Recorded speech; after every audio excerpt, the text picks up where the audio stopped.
स्वर्णदिलोलकुण्डलधरामापीनवक्षोरुहां मुक्ताहारविभूषणां परिलसद्धं निल्लसम्मल्लिकां लीलालोलितलोचनां शशिमुखीम् आबद्धकाञ्चीसृजं दीव्यन्तीं भुवनेश्वरीं अनुदिनं वन्दामहे मातरम्। आनन्दाश्रमशिष्याग्र्यं स्वानन्दाम्बुधिमच्युतम् आनन्दाश्रमिणं वन्दे परिज्ञानाश्रमं गुरुम्। ओ श्रीगुरुभ्यो नमः। श्री भवानी शंकराय नमः। श्रीमात्रे नमः. मस्त खुशीचं असं हंगेवनो आणि विशेष करून ह्या सभेंतू कसं तुम्ही कार्यक्रम दवरल्याती आयोजित केल्याती अत्यंत एक यशस्वी रूपेण सगळं कार्यक्रम संपन्न जात असती लोकांगेल उत्साह कशी की आध्यात्मिक एक चिंतनांतून उपासनेंतून तशी सुद्दाही मेळणूक कार्य करचे एक उत्साह दिसून येता ताज्यान मस्त खुशी जाता हाजी मस्त एक आवश्यकता असता वास्तवगी तुम्ही एक स्थानारी एक स्टेट म्हणता ती राखता ती म्हणूची अक्कल करचे मेळून करूया म्हणून तशी म्हणले कोणाका ती साधकांनी मेळून करचे असता साधना साधनारी येऊन घन जाऊन बैसून जप मात्र केलो स्तोत्र पाठ मात्र केली तितलं मात्र नाही आणि तुम्ही अक्कल सांगता अशी पिकनिक्स इत्यादी त्यांची आवश्यकता असता एकदा वेळ सहजता असता आणि सहजतेतून मस्त शिकूक मेळता आणि कल शिक नीति म्हणून त्याने कळता सहज जायना है ना। आप कितना समझ पाए जो कंपनी नहीं समझते। ये बहुत अच्छी बात है ये इन्होंने जो बताया सभा के द्वारा जो कार्यक्रम आयोजित हो रहे हैं उसमें बड़ी उत्साह से सभी भाग ले रहे हैं। तो मठ संबंध को बनाए रखते हुए जो कार्यक्रम होते हैं तो उसमें तो देवता पूजा वगैरह तो होगी ही, जप का तो फिर प्रसंग आएगा ही, स्तोत्र जो सिखाए गए हैं वो बैठ के साथ में करना ये तो सब आएगा ही। तो उसमें एक अनुशासन आता है ना। तो अनुशासन में तो बहुत कुछ सीखना मिलता है पर हम कितना सीख चुके हैं कितना हृदयंगम हुआ है ये कब पता चलता है। अंकुश नहीं रहे तब यानी जब सहज रहते हैं पिकनिक में गए वगैरह वगैरह तब पता चलता है कितना हम सचमुच सीख लिए हैं। तो दोनों की आवश्यकता रहती है और याद रखिएगा इसीलिए बहुत अच्छी तरह बताया है कि आपको जो गुरुजी से मिलता है वो 1/4 है 1/4। 1/4 तो आप अपने आप पुरुषार्थ जो करोगे प्रयत्न करोगे उससे कार्य सिद्ध होगा। 2/4 हो गए यानी क्या हो रहा है ये। और कोई माइक ऑन है क्या? चलिए बंद करते हैं इसके ऊपर है पोडियम हम खाए 2/4 यानी आधा रह गया। आधा रह गया उसमें फिर उसका आधा करके 2/4 ऐकतच की गुरु जी ने दिया हुआ अपना पुरुषार्थ और सब ब्रह्मचारी भी यानी जो साथ में उसी विद्या या वही उपासना कर रहे हैं उनके संपर्क से आपको बहुत कुछ मिलेगा। अब रहेगी 1/4 you keeping count anybody 1/4 from the Guru 1/4 from your own self effort 1/4 from when you share with your students, colleagues or fellow sadhakas. So we still have 1/4 left. So कालेन पच्यते काल समय चाहिए बचाना है ना। घर का निर्माण ऐसे कैसे होता है लगा दिया एक के ऊपर एक हो गया, तराई हो गई, घर निर्माण हो गया। वृक्ष ऐसे थोड़ी ना उत्पन्न हो, देर लगे, सिंचन करना पड़े, सुरक्षित रखें, धीरे धीरे धीरे वो अंकुरित होकर प्रस्फुटित होकर एक वृक्ष बनता है। काल की आवश्यकता है। ये कोई कंस्ट्रक्शन वर्क नहीं है, ये तो एक आत्म उन्नति की बात हो रही है। जितना हम समझते हैं धीरे धीरे हमें पता चलता है बहुत समझना है, तब जाके वो एक विकास होने लगता है। ज़बरदस्ती नहीं वहाँ पे कर सकते। तो समय की भी एक तुलना रहती है, एक मूल्यांकन उसमें रहता ही है। 1/4 वी एट्रीब्यूट टू टाइम। सो ये साथ मिल के करना जो है उसकी परम आवश्यकता है। सोचा आपसे आज संक्षेप में शिवानंद लहरी का एक श्लोक लूँ, और उससे पहले उपासना की बात होती है। तो हम ये मानते हैं उपासना हमेशा शक्ति की ही होती है। भवानी शंकर हमारे मठ देवता हैं। इन लोगों के नाडकर्णी परिवार के तो कुल देवता भी हैं, आराध्य देवता हैं। वहाँ पे भवानी शंकर कहते ही शक्ति भवानी भी आ गई, और शंकर हैं, निर्गुण निराकार तत्व है। आत्म रूप से उनका ग्रहण हो सकता है। इष्ट देवता के रूप से जब आराधना होती है, हे भगवान भोलेनाथ जटाधारी इत्यादि हम ध्यान करते हैं, पर अंततोगत्वा ये मेरा ही स्वरूप है, शिवोहम, उसमें प्रतिष्ठित होना है। ये कब हो सकता है? जब शक्ति हमें प्राप्त हो तो निर्बल दुर्बल मन किसी काम का नहीं रहता। शारीरिक एक दौर्बल्य हो, आर्थिक हो, मानसिक हो दौर्बल्य, साधना में प्रवेश करना संभव नहीं है। तो उस दुर्बलता को हटाना यानी शक्ति का जागरण करना यानी उपासना। तो इसीलिए एक सूक्ष्म विश्लेषण करते हुए आचार्य कहते हैं, आप शिव जी की आराधना कीजिए, विष्णु की आराधना कीजिए। वस्तुतः जब उपासना होती है, उपासना यानी मैं उपासक और मेरे एक आराध्य देवता, इसमें भेद है। इस प्रकार का भेद स्वीकार करके जब हे भगवान मेरा रक्षण करो इत्यादि जब कहते हैं, वहाँ पे सचमुच शक्ति की ही उपासना हो रही होती है, जागरण होता है।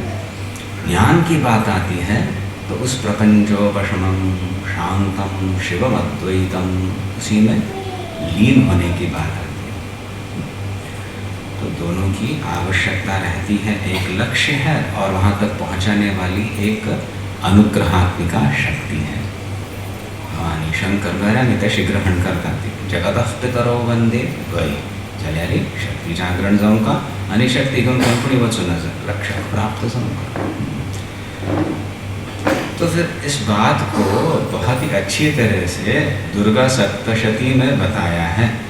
अब सुने दुर्गा सप्तशती चंडी पाठ यहाँ था, चंडी हवन वगैरह सप्तशती का पाठ होता है, वैदिक पाठ करते हैं, पूजा में हवन करते हैं सप्तशती का। नमो देव्यै महादेव्यै शिवायै सततं नमः, नमः प्रकृत्यै भद्रायै भीमपास्मताम्। ये सब हैं। सर्वमंगलमांगल्ये शिवे सर्वार्थसाधिके शरण्ये त्र्यंबके गौरी नारायणी नमोस्तुते। ये सारे श्लोक हैं। इसका जब हम जप करते हैं तो उसको हम मंत्र की श्रेणी में डालते हैं। भजन, फिर श्लोकों का संकलन, स्तोत्र, और ऋषि प्रोक्त हो तो फिर वो मंत्र, ऐसे एक उत्तरोत्तर श्रेणी हम देखते हैं। भजन सहज होता है, सभी भाग ले सकते हैं। कुछ अनुशासन हो, कुछ संयम हो तो श्लोकों का अच्छी तरह से उच्चारण हो सकता है, प्रशिक्षण चाहिए। श्लोकों का एक संकलन संग्रह स्तोत्र कहलाता है। एक स्तोत्र में कई श्लोक रहते हैं, वो भी हम किसी भी राग में किसी भी ढंग से यानी बद्धे ढंग से नहीं, पर ट्यून्स यू कैन चेंज। मंत्रों में नहीं कर सकते। वैदिक मंत्र जो है उसमें कहीं एक मात्रा भी इधर उधर हो गई तो उसका अर्थ बदल जाता है। इसीलिए वहाँ तो और भी प्रशिक्षण की आवश्यकता रहती है। पर मंत्र की श्रेणी में श्लोक जाते हैं जब हम उसका जप करते हैं, तब वो मंत्र रूपी शक्ति खुलने लगती है। तो सप्तशती का पाठ होता है। सप्तशती के एक एक श्लोक को लेके हवन करते हैं, जप करते हैं, संपुटित करके भगवती की आराधना, दुर्गा की आराधना होती है। तो सप्तशती में क्या है? सप्तशती 700 श्लोक, 700 shlokas constitute Durga Saptashati. 700 shlokas singing the glory of the divine mother. और वो कहते हैं दुर्गा कहीं आप अटक न जाएं, इसीलिए दुर्गा भगवती के रूप 3 चरित्रों में बताए गए हैं, समझे? महाकाली, महालक्ष्मी, महासरस्वती रूप। आपको संपूर्ण एक समग्र दृष्टिकोण चाहिए, तो फिर आप एक अंश को लेके अटक गए तो गड़बड़ हो जाएगी। इसीलिए वही शक्ति जो महाकाली के रूप में आई, वही शक्ति जो महालक्ष्मी के रूप में आई, वही शक्ति महासरस्वती के रूप में आई। इस प्रकार से वहाँ पे बोध दिलाने का प्रयत्न हो रहा है। तो एक कर्म कांड रहता है, जहाँ पे आप किसी एस्ट्रोलॉजर से पूछ लें तो वो कहे वहाँ कुछ तो दोष है, तो आप सप्तशती का पारायण करवा दीजिए, आपको पुण्य मिलेगा। होता है, अच्छा रहता है, पर आप और सप्तशती में कोई संबंध नहीं आया, वो भट्टी वहाँ पे कर देंगे, है ना? और आपका जो दोष है वो निवारण हो जाएगा। जितनी वो निष्ठा से करे, जितनी आपकी निष्ठा है भगवती में, उतना हो जाए। ये कर्म कांड कहते हैं। यदि वो अच्छी तरह से करे तो अच्छा फल मिले, जैसे और किसी व्यवसाय में। अब आप समझना चाहें तो फिर आप उसका पाठ करेंगे, जैसे ये लोग कर रहे हैं, तो उसको हम उपासना कहते हैं। उपासना से सानिध्य मिलता है। उपासनम यानी उप यानी नज़दीक, एक अर्थ। उपसर्ग का अर्थ ये भी होता है नज़दीक। आसनम, आसन लगाना, बैठना। मैं और नज़दीक जाके बैठ रहा हूँ, ये उपासना हुई। कहीं जा रहे हैं, रास्ते पे खूब दुकान है, फिर देखा तो अचानक घंटी की आवाज़ है। क्या चल रहा है भाई? वो छोटा सा मंदिर है, आरती चल रही है, नमस्कार किया, संस्कार है, और चलते रहे। इसको उपासना नहीं कह सकते, है ना? आप जब प्रयत्न करके प्रतिदिन थोड़ा बैठ के जप करें, या तो फिर किसी एक क्रम में अपने मन को लगाएं, उसको हम उपासना कहते हैं। नहीं तो हेलो हाउ आर यू वाली बात हो गई। उपासना जब करते हैं तो धीरे धीरे धीरे हम नज़दीक जाते और प्रतिष्ठित होते हैं। हमारा संबंध दिव्यता से और भी दृढ़ होता है, केवल परिचय के स्तर पे नहीं रहता। हाँ, मैं जानता हूँ, अच्छी तरह नहीं, ऐसे मैं जानता हूँ, तो it will be translated into I belong. मैं दिव्यता से संबंधित हूँ, मेरा स्वरूप दिव्य है। मैं शरीर, मन, इंद्रियों को लेके काम कर रहा हूँ, पर वस्तुतः मेरा संपर्क भगवान से है। तब जाके और जो मेरे संपर्क है, मेरे संबंध है, उसमें एक संतुलन आएगा। नहीं तो सर्वत्र गड़बड़ ही गड़बड़। इतने लोग इतने डिमांड करते हैं, तो एक व्यक्ति किसको खुश रखे? अंत तो गत्वा स्वयं दुखी, दूसरों को भी दुखी बनाए। क्यों?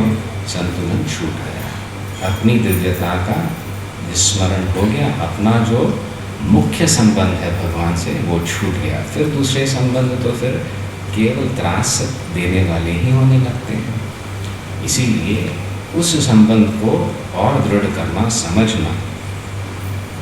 और नैसर्गिक संबंध है वो भगवान से संबंध, बाद में एक आपकी जब बुद्धि प्रकट हो जाए तब जाके जुड़े, ऐसे नहीं है। आप तो कनेक्टेड हो ही दिव्यता से, भगवान से। भूल चुके हो, इसलिए वो जरा विस्मरण जो है, निघाटाने की बात आती है, उसको हम उपासना कहते हैं। तो इस दुर्गा सप्तशती का जब पाठ करते हैं, उन श्लोकों पे, चरित्र पे, कहानियों का एक अनुसंधान करते हैं, अर्थ लगाने का प्रयत्न करते हैं, बहुत मार्गदर्शन मिलने लगता है। कहानी के रूप में है, एक विचित्र कहानी मान सकते हैं, क्योंकि वहाँ पे भगवती का प्रकटन, अलौकिक स्तर पे असुरों से युद्ध करना, और वो रणांगन का वर्णन भी इस प्रकार का भीषण है। ये क्या है? ये भगवती का चिंतन करते समय असुरों को ऐसे मारा, ऐसे उनका हनन किया, ये सब वर्णन क्यों? अरे भाई, वो जब पाठ करोगे ना तो वो शक्ति जागृत होगी। वो महिषासुर हैं, वो थे, सुना होगा, कहीं नाम सुना है, परिचित तो नहीं होंगे, महिषासुर इत्यादि, चंड मुंड, ये सारे राक्षस, उनसे भी भयंकर राक्षस बैठे हुए मन में जो सब बिगाड़ते। तो उनका हनन करना हो तो उसी उग्र शक्ति का जागरण करना पड़ेगा, करना ही पड़ेगा। तो अत्यंत सूक्ष्म स्तर पे मन को बोध दिया जा रहा है, इन असुरों का तत्काल नाश करो। वो जब आप मंत्र रूप से करते हो तो वो होने लगता है, मंत्र सिद्धि कहते हैं हम। जो आपके कॉन्शियस माइंड को शायद समझ में नहीं आए, पर जब आप अच्छी तरह से मंत्र जप करते हो, आप में जो अमंगलता है उसका शीघ्र निवारण हो जाता है, और जो मंगल है उसका एक प्रबोधन होने लगता है मंत्र जप से। आप जिसको कहते हैं it is very boring, I don't have time इत्यादि इत्यादि करके टरका देते हो, यदि आप ठीक से करें तो फिर जाके वो शक्ति, आंतरिक शक्ति जागृत होने लगती है। अत्यंत सूक्ष्म है, उसकी गति भी इतनी तीव्र है कि आपके जिसको कहते हैं कॉन्शियस माइंड, उसको तो समझ में ही नहीं आता। इसीलिए उस स्तर पे जो शुद्धि चाहिए वो मंत्र से होती है, जागरण होता है। फिर जाके आप जो अनुशासन रखते हो, नियम का पालन करते हो, वो बुद्धि वहाँ पे दृढ़ होने लगती है। संकल्प लिया है प्रतिदिन मैं बैठूंगा, 10 मिनट बैठ के जप करूंगा, चाहे मेरा मन न माने, चाहे कुछ भी कहे, चाहे और कितना भी इम्पोर्टेंट मीटिंग क्यों न हो, कार्य हो, ये मैंने संकल्प किया है, वचन दिया है, मैं करूँगा ही। इसका क्या फल, इसका क्या लाभ मुझे पता नहीं, पर अवश्य कुछ होगा, क्योंकि मुझे ये मंत्र दिया गया है और बताया है। केवल इस एक निश्चय से, जिसको हम श्रद्धा कहते हैं, जब आप आगे बढ़ते हो आप देखोगे आप में एक परिवर्तन आने लगता है। ऐसी परिस्थितियाँ जिसमें आप घबरा जाते थे, ये मूक हो जाते थे, ये पता नहीं चलता था क्या करना क्या बोलना, उन परिस्थितियों में एक आंतरिक शक्ति जागृत होती है और अब सामना क्या अच्छी तरह से उसको संभाल पाते हो। तो फिर एक विश्वास होने लगता है, हाँ कुछ जागृत हो रहा है। तो मंत्र का प्रभाव रहता है। जब भक्तिपूर्वक आप मंत्र जप करते हो और श्लोकों का अर्थ लगा के जब उस आख्यायिका, उस कहानी का भी अनुसंधान करते हो, तो रहस्य खुलने लगता है। अभी संपूर्ण सप्तशती का वर्णन करना यहाँ पे हमारा तात्पर्य नहीं, समय भी नहीं, केवल उपोद्घात रूप से, इंट्रोडक्शन रूप से जो प्रारंभिक चरित्र है उसके प्रथम अध्याय के बारे में कुछ बताऊँ आपको। आपने तो सुना होगा, शायद यहाँ पे भी कर चुके हैं हम। कहानी के रूप में है, 2 व्यक्ति थे, एक सुरथ नाम राजा और एक समाधि नाम का वैश्य। राजा तो प्रभावशाली, उस समय जहाँ क्षत्रिय का धर्म क्या, उसका स्वभाव कैसे होना चाहिए इत्यादि इत्यादि वर्णन किया गया था, उसका धर्म का राजा का था, उस प्रकार का राजा, खूब उसका बड़ा एक राज्य था। और फिर क्या हुआ, रिपु आए, दुश्मन, और उन्होंने आक्रमण किया और ये हार गया। हार क्यों गया? कई कारणों से। वो संगठित थे और यहाँ पे संगठन नहीं था, भाग गया, घुड़सवार होकर जंगल में भाग गया, भागना ही पड़ा उसे, सुरथ राजा को। अब क्या उसकी स्थिति? दुखी, महान दुखी, कई दिनों तक भटका वहाँ पे जंगल में। फिर जाके उसने एक आश्रम देखा, उस आश्रम में गया, स्वच्छ शुद्ध निर्मल वातावरण रहा वहाँ पे, कुछ मन की शांति आई। मन की शांति यानी वो जो उद्वेग था कम हो गया, मन सोचने में समर्थ रहा, बस दुख चला नहीं गया।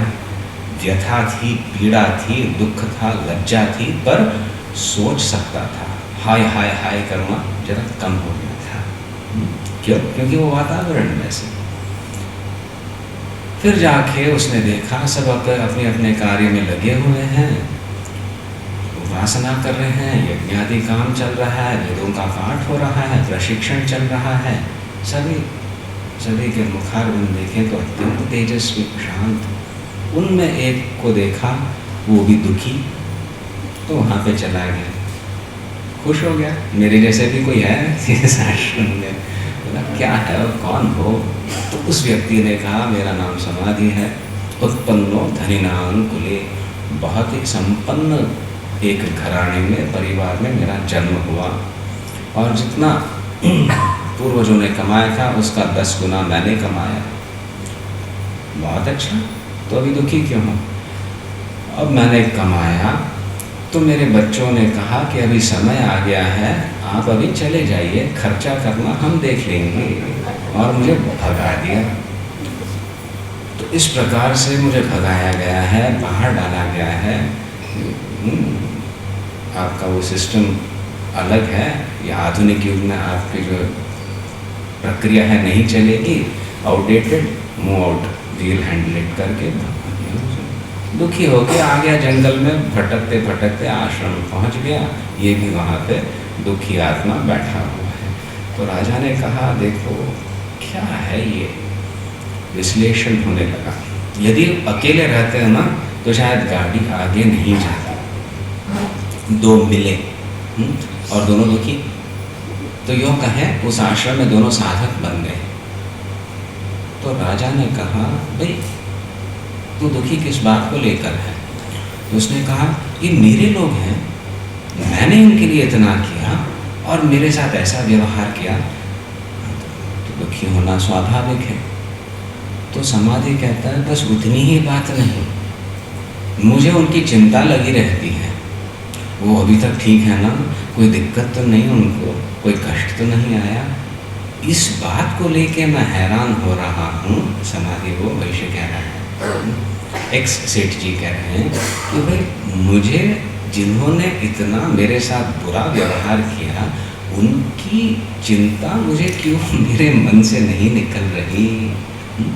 महामोह कहते हैं इसको, समझ रहा हूँ पर निकाल नहीं सकता। राजा ने कहा हाँ भाई ये तो आश्चर्य की बात है। तो फिर उस समाधि ने कहा और आपकी क्या बात, आपकी तो वैसी ही अवस्था है, अभी भी आप चिंता कर रहे हैं। आपके राज्य में जो हाथी था आपने पाल रखा था वो कैसे होगा, आपके सारे वहाँ पे मंत्री लोग जिन्होंने द्रोह किया, जिन्होंने बिट्रेड, दे बिकेम ट्रेटर्स, आपके दुश्मनों से हाथ मिला के आपको भगा दिया, ऐसे लोगों की भी आप चिंता कर रहे हो, तो इसमें क्या आपको कोई अचंभा सा नहीं हो रहा, आश्चर्य नहीं हो रहा? तो राजा ने कहा सही बात, मेरा भी मोह नहीं छूट रहा, ये क्या बात है। तो वस्तुतः आप केवल सप्तशती का पाठ करें और कोई एक सामान्य ट्रांसलेशन का अनुसंधान करें तो लगेगा दो दुखी आत्मा थे, उन्होंने भगवती की आराधना की और फिर एक जाके सावर्णी सूर्य कन्वयो मनु हो गए अगले जन्म में, और एक ने आत्मज्ञान प्राप्त कर लिया। कहानी तो इतनी है, पर जरा विश्लेषण करें, साधक की दृष्टि से देखें तो पता चलता है जब साधक मिलते हैं तो बहुत कुछ सीख सकते हैं। हम अपने में जो दोष है ना प्रायः देख नहीं सकते या तो स्वीकारते नहीं, पर दूसरे में देखते हैं तो या तो फिर गुस्सा आने लगता है या तो फिर पहचान में आता है, और फिर साधक जो है तत्काल यही दोष मेरे में है इसीलिए मैं इतना कुपित हो रहा हूँ समझ लेता है। अपने में जो दोष है वो निकालने का प्रयत्न करता है, असाधक उस दोष को लेके उसको पटका देगा या तो उसका प्रचार करेगा, है ना। तो साधक जब मिलते हैं वो परस्पर एक दूसरे का उत्साह बढ़ाते भी हैं, और जो अपने में कमी थी वो नहीं पहचान पाए थे, दूसरों में देखते ही जो एक रोष सा आता है, ये तो अच्छा नहीं है, my god do I also behave like this, no I should not, ये देख सीखने और समझने सरल हो जाता है और जल्दी जल्दी सीखना होता है। इसलिए चौथाई जो है, सब ब्रह्मचारी में ही जब आप मिल के साधना करते हो तो वो एक अंश आता है, नहीं तो वो वैसा ही बना रहता है। क्यों मेरे पे अनुग्रह नहीं हुआ? मैं इतना अच्छा व्यक्ति हूँ, कहा हुआ सब मान लेता हूँ, इतनी उपासना कर रहा हूँ, फिर भी भगवान मेरे पे क्यों प्रसन्न नहीं है? ये रोना जरा कम हो जाता है, क्योंकि वो अपने में जो कमियां हैं, अपने में जो दोष है, दूसरों में देखता है और अपने में रहते जो दोष है उनका निवारण करने का शीघ्र प्रयत्न करता है। ये केवल एक आख्यायिका के रूप में आया है। अनुसंधान करें तो बोध मिलने लगता है, तब मैं कह सकता हूँ आपकी उपासना अच्छी तरह से हो रही है, नहीं तो केवल कर्मकांड के ही स्तर पे है। फिर जाके इन्होंने दोनों ने निश्चय किया, ये बात तो सत्य है, इसको क्या कहें, क्यों, क्या कारण है वो जो जिसको लेकर हमारा मन अमंगलता में ही ढसा हुआ है, उससे बाहर निकल ही नहीं सकता। तो जाके उस आश्रम के जो मुख्य थे उनसे मिले, नमस्कार किया और पूछा, तब वहाँ पे उनको बोध मिलना प्रारंभ हुआ। उनको बताया गया ये तो एक सृष्टि का क्रम है, एक महामोह है, भगवती की माया है, उसी में रहो तो बस वैसे ही खाना पीना, बस उसी से उभराना चाहो कि मैं कौन हूँ, मेरा वस्तुतः स्वरूप क्या है, क्या मैं दुख से बिल्कुल ही अलग हो सकता हूँ? शास्त्र में बताया है, जिसने भगवान के दर्शन किए उसको दुख का स्पर्श ही नहीं होता। क्या ये मेरे से भी साध्य है? इस प्रकार का विचार जागृत होता है और सत्संग मिलता है और फिर जाके उपासना दृढ़ होने लगती है तो साध्य है। तो फिर सप्तशती में भगवती का वर्णन इत्यादि प्रारंभ होता है। तो वर्णन करना कैसे, उस अचिंत्य शक्ति का वर्णन कैसे किया जाए? तो वर्णन कहानियों से हुआ है। एक समय था, वहाँ पर असुर उत्पन्न हुए, तो असुरों का वध करने के लिए भगवती प्रकट हुई और उसने उनका वध किया। तो सप्तशती में 3 चरित्र हैं और तीनों चरित्र में शक्ति का जागरण अलग अलग प्रकार से बताया गया है।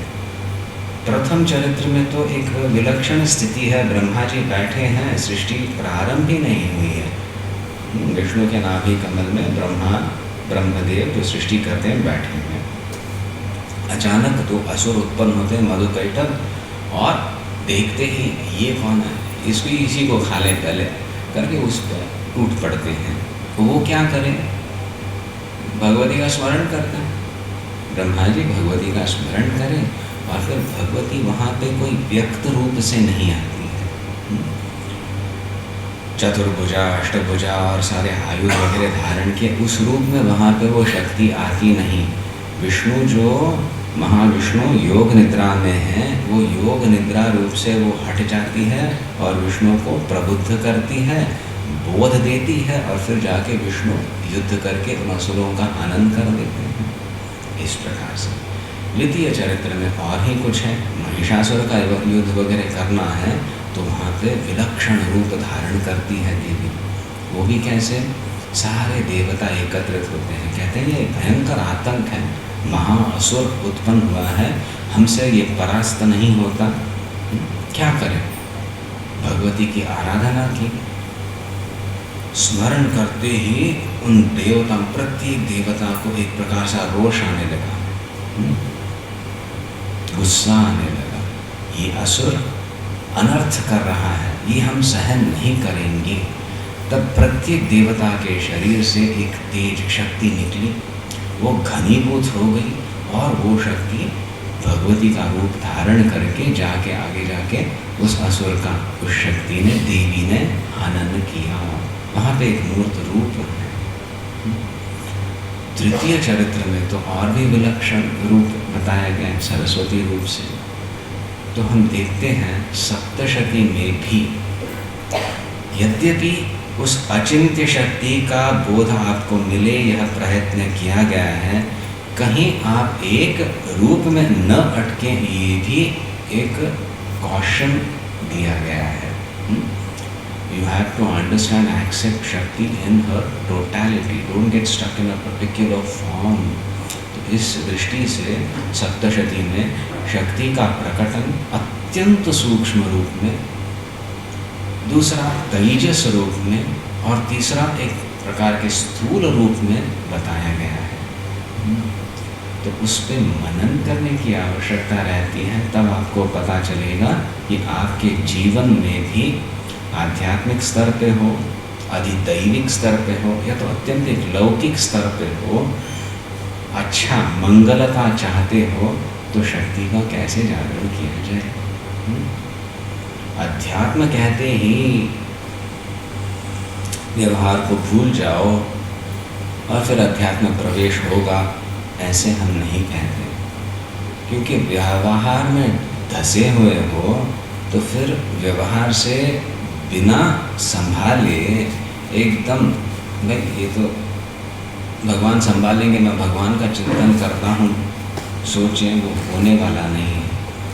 कहीं एक आध नरसिंह मेहता हो चुके होंगे, ज़बरदस्ती बनने का प्रयत्न न करें। अपना पुरुषार्थ जो है, अपना कर्तव्य है, उसको करना है।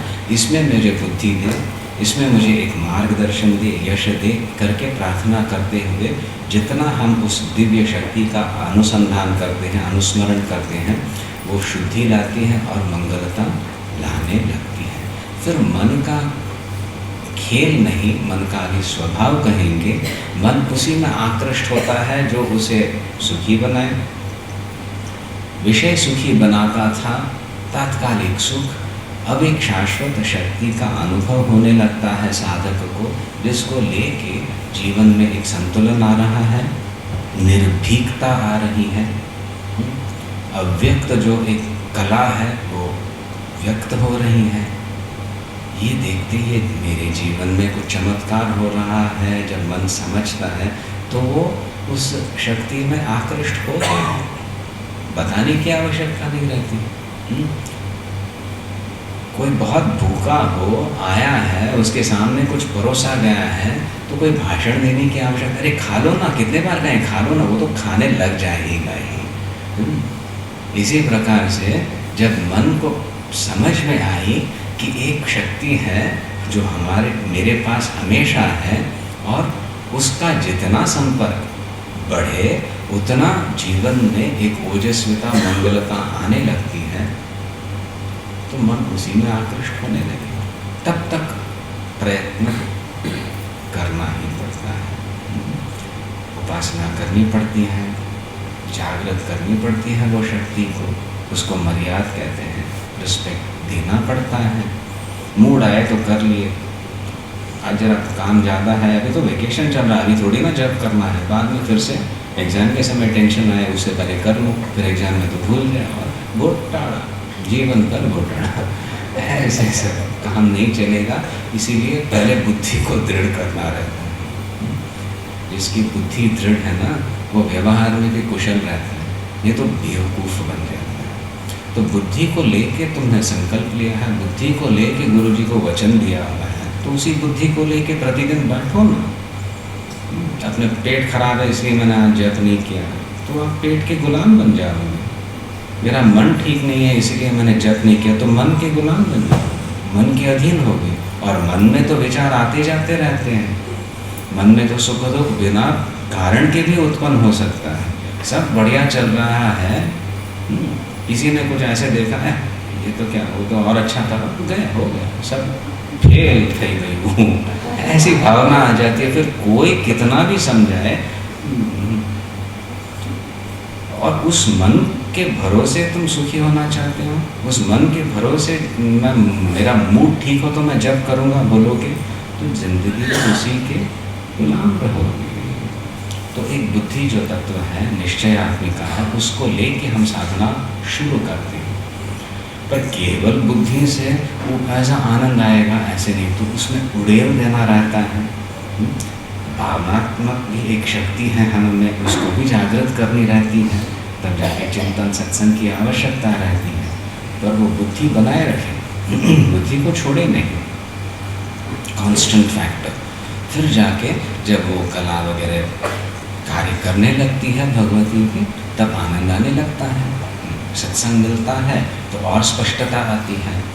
फिर जाके अनुसंधान उस तत्व का ही ज़्यादा होने लगता है, उसी को लेकर फिर दूसरा दृश्य स्वीकारना, इदम करके जो जगत को हम स्वीकारते हैं, ये मेरा कर्तव्य है इत्यादि स्वीकारते हैं, कर रहा हूँ पर कर्तव्य रूप से कर रहा हूँ, ऐसी भावना आने लगती है, मोह छूटने लगता है। तब जाके वस्तुतः अपना क्या स्वरूप है ये और स्पष्ट होने लगता है। वो उस बुद्धि जिसको कहते हैं हम व्यवहार में, जिसको हम प्रकट करते हैं, उस बुद्धि को तीक्ष्ण करने पर, दृढ़ करने पर, उसी शक्ति को हम श्रद्धा कहते हैं।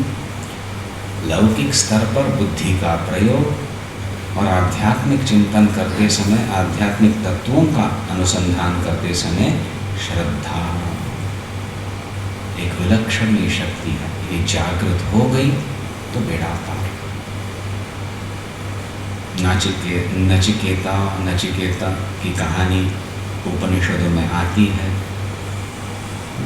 गुस्से से पिताजी ने क्या किया, वो बार बार कुछ पूछ रहा था, जा मैं तुझे मृत्यु को दे दूंगा। पिताजी ने कहा है तो कुछ इसमें अर्थ होना ही है करके उसने अनुसंधान करने लगा वो, और कहते हैं श्रद्धा देवी ने उसे बोध दिया, श्रद्धा रूपी जागृत हो गई शक्ति। और वहाँ पे वो जाके यमदेव से भी उसने ऐसे वर मांगे जो ऋषियों को नहीं प्राप्त होते थे।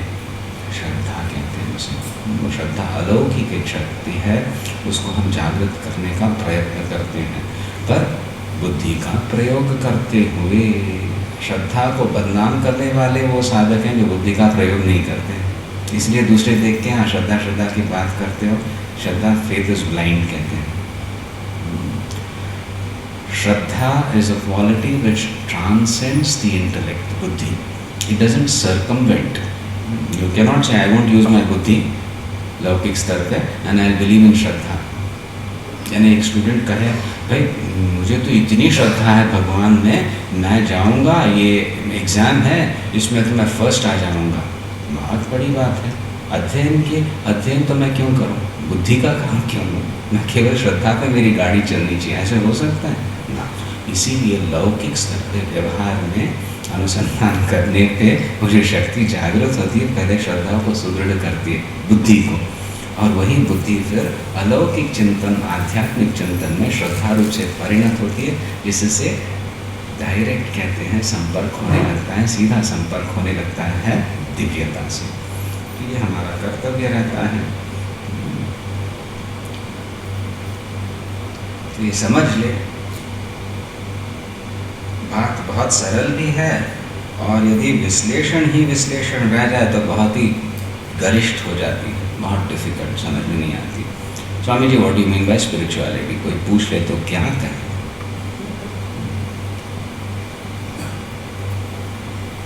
अपने आप को समझे हो नहीं, अपने आप को समझना हो स्पिरिचुअलिटी। एक व्यक्ति के रूप से नहीं, मैं कौन हूँ, ये जब प्रश्न उठता है तब जाके उसका अनुसंधान, उसका उत्तर प्राप्त करने का प्रयत्न, उसको स्पिरिचुअलिटी कह सकते हैं। तो फिर ये जप आदि की क्या आवश्यकता, क्योंकि मैं जो नहीं हूँ वो मैं समझ बैठा हूँ अपने को, तो मोह तो छूटना चाहिए, वो मोह। इसीलिए साधना की आवश्यकता है। भ्रम निवृत्ति के लिए अज्ञान का नाश करना है तो जाके साधना करनी पड़ेगी, अनुसंधान करना पड़ेगा, फिर जाके श्रवण होगा गुरुमुख से, तब जाके बोध होगा। तो सभी स्तरों पे हमें उस जागृति को लाना रहता है। मन की ही कितनी शक्ति है। अभी हम अहमदाबाद, जोधपुर, फलोदी गए थे, वापस आते समय अहमदाबाद रुके थे, तो वहाँ पे हमारे प्रेमास्पद आशीष भाई ने अपने विद्यार्थियों को, स्टूडेंट्स को लाया, समझते हैं, अबैकस, यूसी वास अबैकस करके। तो वो कैसे गणित करते हैं, गजब हो गया। 4 digit letters, they are 4th standard students, 4-digit letters into another 4-digit letter, and then they just go, they have the answer. There is no addition etc. done subsequently. उनको सिखाया गया है। तो इसमें इतना सामर्थ्य है कि बस पट पट पट पट हो जाए। यहाँ पे तो पेंसिल चबा चबा के काउंट करके फिर जाके ऐड करके कोई एक वो भी आंसर मिला, तब तक इन्होंने वो पूरा कॉलम वो कर लिया ना आंसर। तो ट्रेनिंग मिले अच्छा, तो फिर मन की भी शक्ति कितनी है कुछ समझ में आती है। और हम किसकी बात कर रहे हैं? जो मन के परे है उस शक्ति की, और वो तो सब कुछ संभाले। अरे बाप रे, तो फिर उसको कितना हमने मर्यादा देनी चाहिए, ताकि वो अत्यंत स्थूल शरीर को लेके, मन को लेके, हमारी भावनाएं हैं उसको लेके फिर एक संतुलन लाए और हमारा जीवन सफल करे। उस शक्ति को मैं आध्यात्मिक शक्ति कह सकता हूँ। जागरण करना हमारा कर्तव्य है, बड़े प्रेम से करना रहता है, और निरंतर उसका अनुसंधान, प्रतिदिन कम से कम उसका अनुसंधान करने की आवश्यकता रहती है। यदि इन बच्चों को देखकर कोई कहे, बाप रे, he solving the sum so fast, if I do 20 push-ups, if I do 40 push-ups, will I be able to solve those sums? Does it make sense? Does it? Yes. तो शारीरिक चेष्टा करके, एक्सरसाइज करके मेरा भी ऐसे ही सामर्थ्य आ जाए कि मैं I will be able to solve those sums, जैसा इट इज सो रिडिक्युलस। बिना जप किए केवल अपने व्यवहार को ही संभालने का प्रयत्न करते हुए आध्यात्मिक उन्नति कोई चाहे, it is equally ridiculous, probably मोर। तो स्पिरिचुअलिटी की बात करते हैं आप, तो इतना अंतर आप समझ लीजिए यूजिंग दिस एग्जाम्पल। कर्तव्य को छोड़ने की बात नहीं आती, पर कर्तव्य ही मेरा कर्तव्य है ये समझ के बैठे हैं, तो फिर समय आएगा ना, समाधि की अवस्था हो जाएगी, अब हट जाओ, हम संभाल लेंगे। ऐसे नहीं होना चाहिए। शरीर वैसे कहेगा, मन भी वैसे कहेगा, केवल रिश्तेदारों की बात नहीं है। Then you feel betrayed. What have I achieved? तो वैसे नहीं होना चाहिए। इसलिए मैं कौन हूँ ये समझ लें, मेरा संबंध भगवान से क्या है समझ लें, तब जाके संतुलन सभी में आने लगेगा। You will not let down anybody.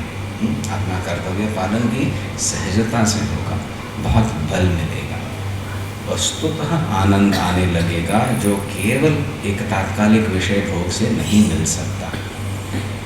उसका विशेष कोई दृष्टांत उदाहरण तो नहीं दे सकते हैं, पर एक शाश्वत निरंतर एक प्रेजेंस कहते हैं, वो ऐसे अनुभव होने लगेगा। ये दुख है, ये सुख है, प्रारब्धवश मैं अनुभव कर रहा हूँ, पर मैं इसके बहुत परे हूँ, ये निश्चय आने लगेगा। तो हम कह सकते हैं this is your spiritual dimension being expressed, being understood. समझ लीजिए, उसके लिए ताटस्थ्य की आवश्यकता है, विचार वैराग्य की आवश्यकता है, वैराग्य की आवश्यकता है।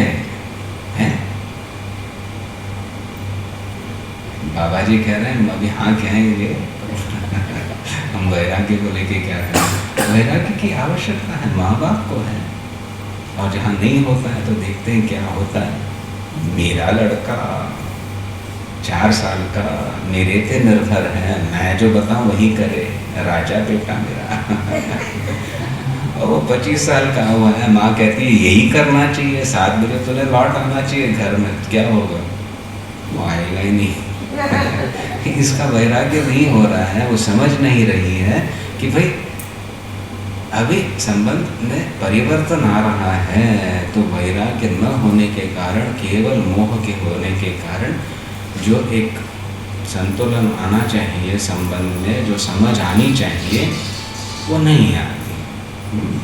तो हमें प्रत्येक को वैराग्य की आवश्यकता रहती है, तब जाके संबंध भी मधुर होने लगते हैं। नहीं तो बहुत जल्दी कर्कशता आने लगती है, दुख का अनुभव होता है, फिर द्वेष।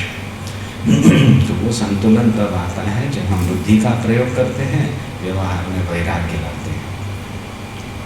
फिर उसमें एक वैराग्य की पराकाष्ठा होती है, वो बात अलग है। जब भगवती के अच्छे अनुसंधान होने लगे तब वही संभाल लेती है।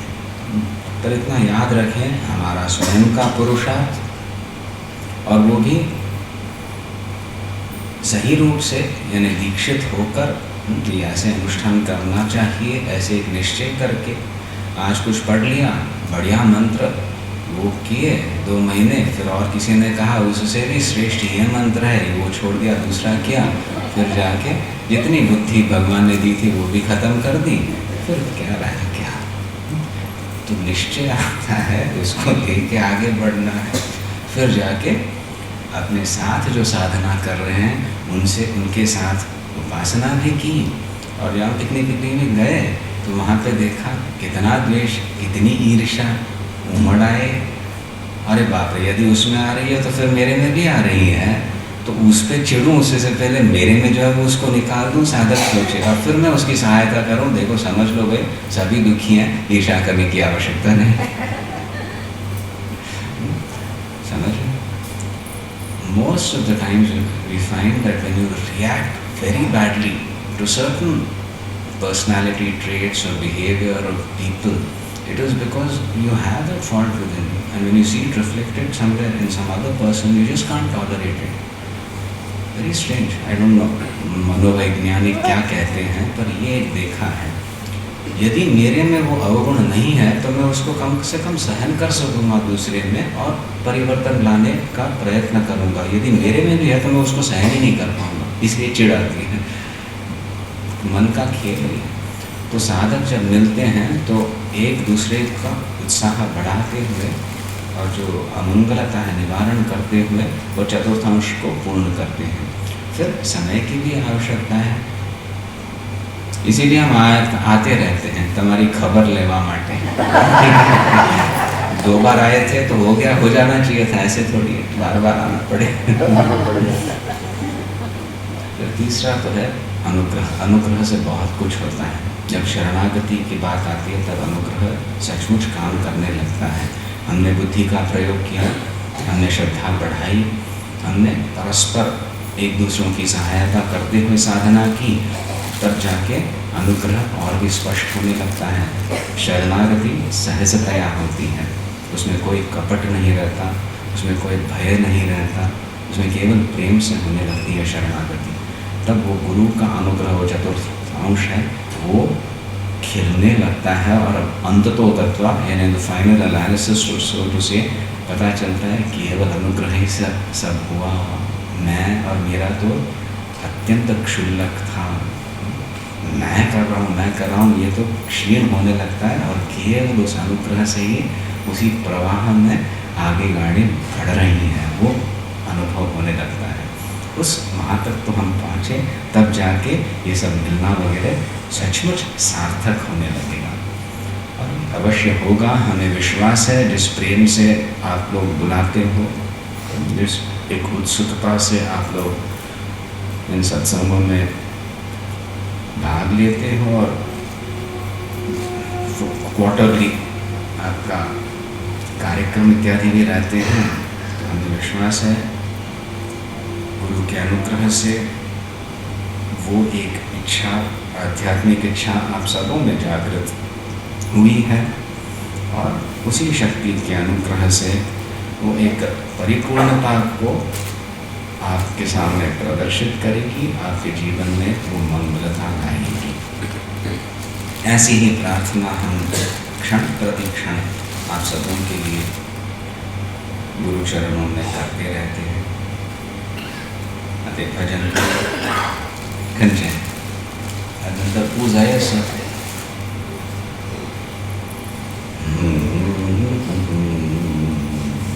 आज मन भावन जल के,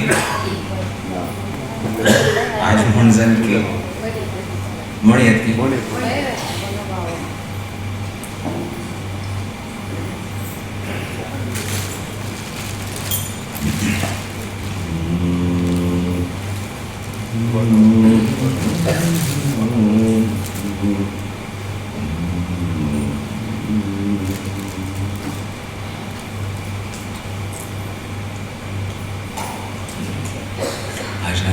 सण जातल की ज्यामुळे मिळतील की मागे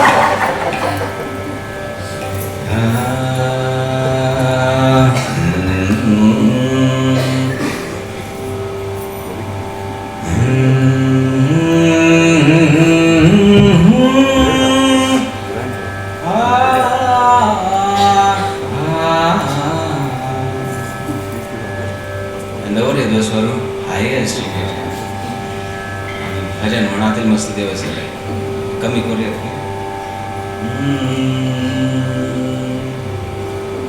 अगदी जायनी जाल्यार चेंज स्केल ना तर तुम्ही म्हणता वचा की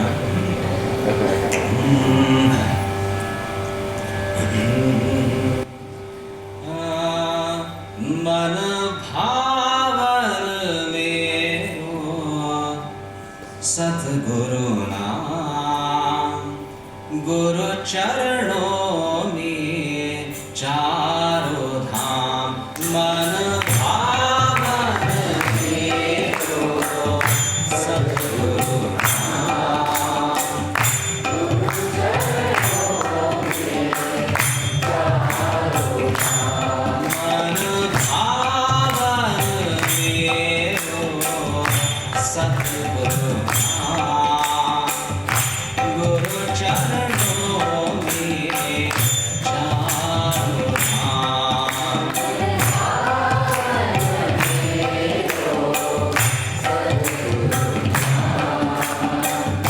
गुरु चरणों में चारों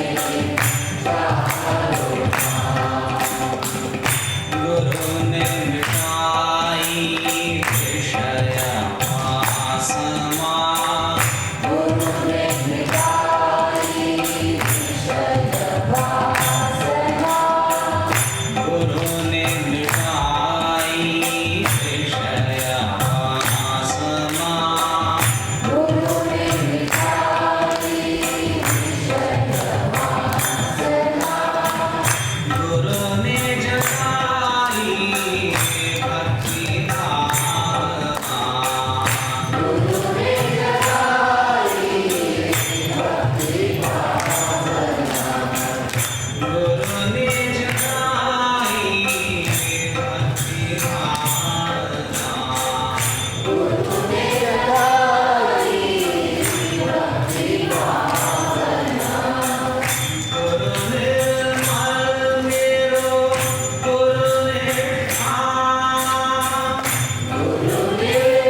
वासना गुरु ने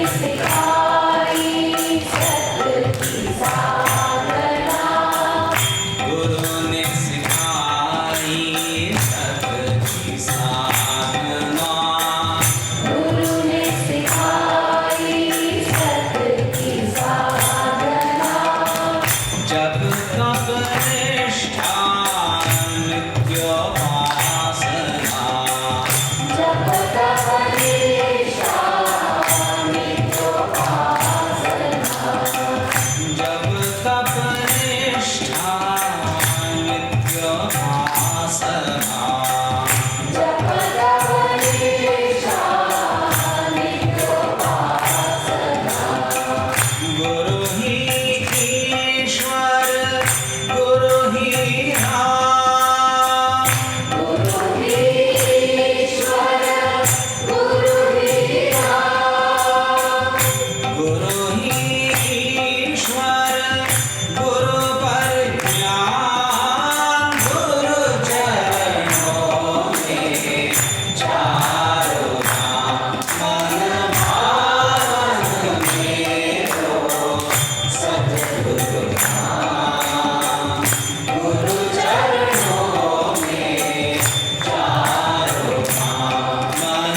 स्वतंत्र तसे कार्यक्रम असतो उल्लेख केला आणि ह्याने सांगले की मुखारी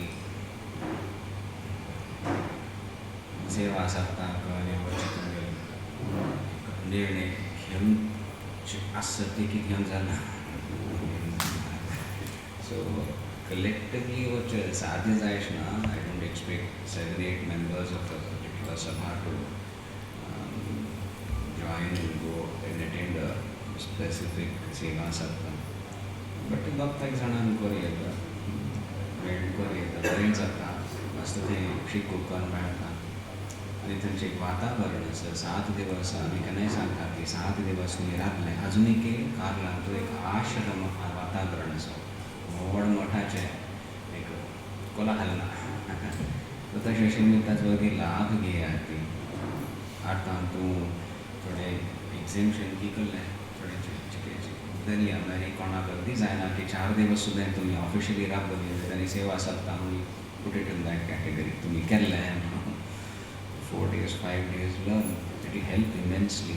Helpful असतात, त्यांना भाग घेऊन एक रूटीनच विंगड जातं आणि it is not something you need to bother about होता है से कितलंसं तुझं मात्र करते शांत जाऊनचे मागीर भायर वचून ते गुड्या पडोवचे अष्टमूर्ती उपासना इत्यादी कल्ल ताजो लाभ बरोबर कोण वसूल जाता.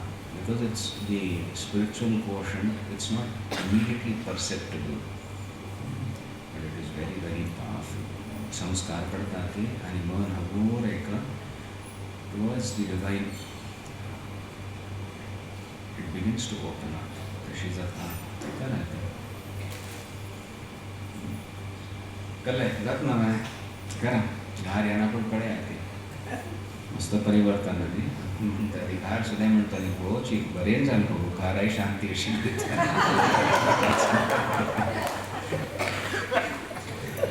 बेनिफिट्स असतात सगळ्यांनी पुण्यान म्हणताय म्हणूया आणि तो भाग घ्या ती शिराली सुद्धा तशी आमच्या करा ती प्लॅन करा ती अशी आमच्या असताची अरे पूजे कण सांगितलं असता अर्थान केले रथोत्सव कार्यक्रम असो त्यानिमित्ताने व्हॉलेंटियर्स हातान सूर जाल्या बँगलोरचे सगळे चॅनल मस्त केलेले तुम्ही हांगा उत्तरायणाच केलेले तशी कार्यक्रमाने आयोजित करून एक 4-5 लोकांसुद्धा आयल्या खूप भर जाता लाभ जाता मोठे कोण करूया प्रितीन करूया आणि करतानाच अर्पण करूया ही कला मुख्यतया शरणागती म्हणून निमित्त ती करता कोण जाय ना थोड्या कोण असायला अरे हां देवा तुगल्याचे अनुग्रहाने म्हणून अर्पण केलं लोएस्ट साधकाल दृष्टीने काम जायना पुढे देवा वस्तुतः तुगेल अनुग्रहान करचे सेकंड चिकेची उत्कृष्ट आणि कार्य करतानाची तुझी जातं असं हे एक स्मरण वरचे that is very very 50 development.